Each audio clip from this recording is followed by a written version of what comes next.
you ever have one of those days when everything seems to go wrong? I did. Unfortunately, it was my wedding day, and 3 men in particular were to blame. It all started with the priest.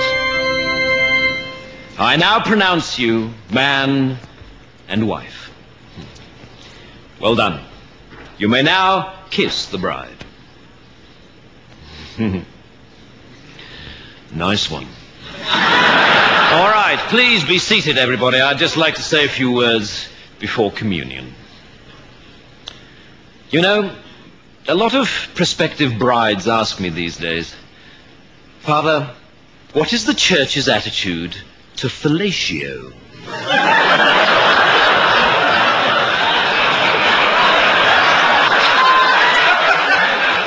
And I tend to reply by telling them a little story about the first time I was asked that question.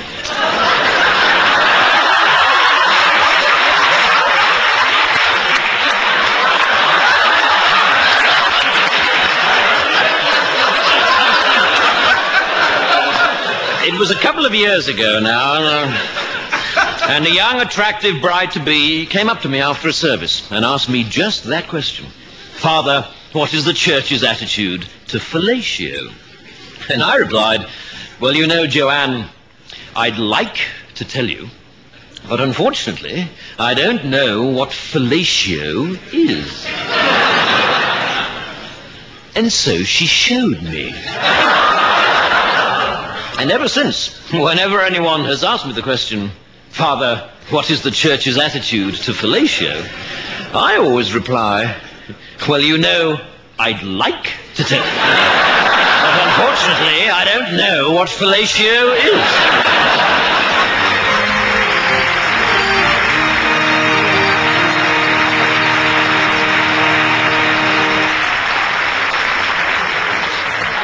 Next came my trusted best man.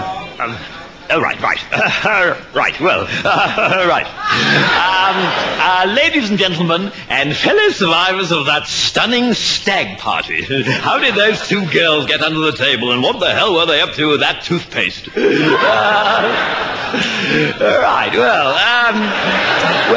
Just before I left the house this afternoon, I said to myself, you know, the last thing you must do is forget your speech. And so, sure enough, when I left the house, the last thing I did, yes, you guessed it, was to forget my speech. So it's all ad lib, I'm afraid.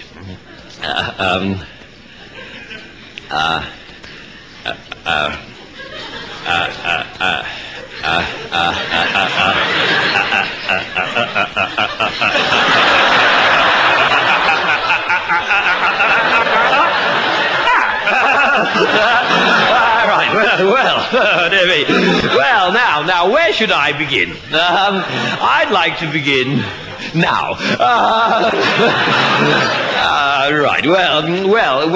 I've known the groom ever since we first went to school together at the age of 8. And you know, he hasn't changed a bit. Well, that's not quite true, of course. He didn't have his beard then. And I tell you this, he wouldn't have been able to do whatever he was doing last night with those 2 extraordinary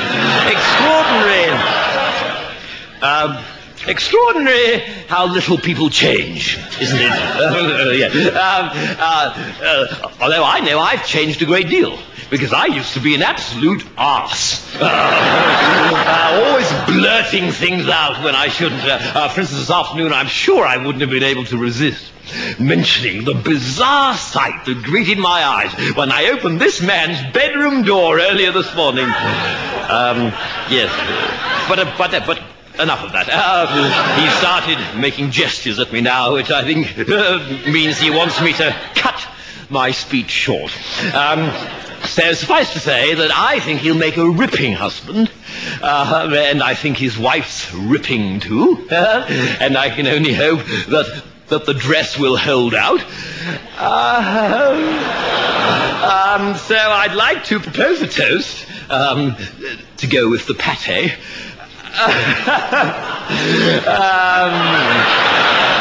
to the groom and to his lovely horse, wife. It's all starting to come back to me now. And I just know that their marriage will be as happy and satisfied as I was when I paid off those 2 prostitutes earlier this morning.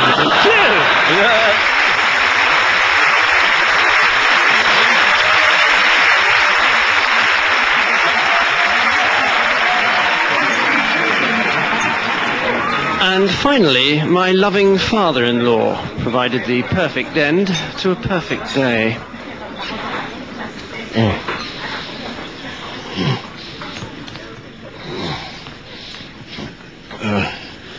Ladies and gentlemen and friends of my daughter.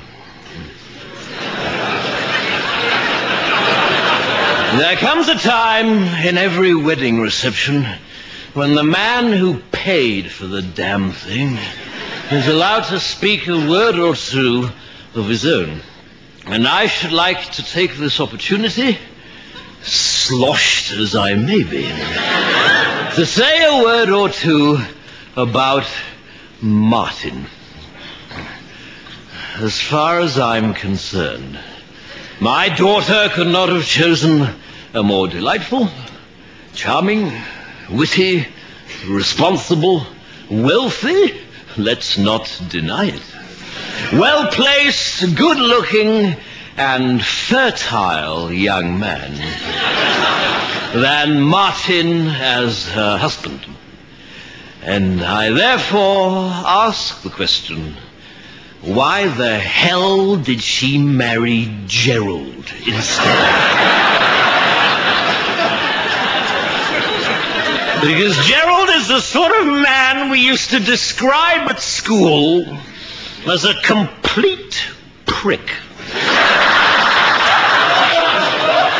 If I may use a gardening simile here, if his entire family may be likened to a compost heap, and I think they can, then Gerald is the biggest weed growing out of it. I think he's the sort of man people emigrate to avoid. I remember the first time I met Gerald, I said to my wife, she's the lovely woman propping up that horrendous old lush of a mother of his, either this man is suffering from serious brain damage, or the new vacuum cleaners arrive. As for his family, they are quite simply the most intolerable herd of steaming social animals I've ever had the misfortune of turning my nose up to. I spurn you as I would spurn a rabid dog. I would like to propose a toast to the caterers.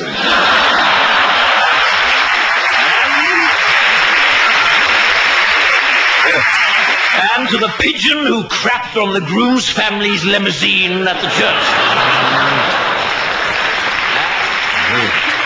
As for the rest of you around this table, not directly related to me, you can fuck off. I wouldn't trust any of you to sit the right way on a toilet seat.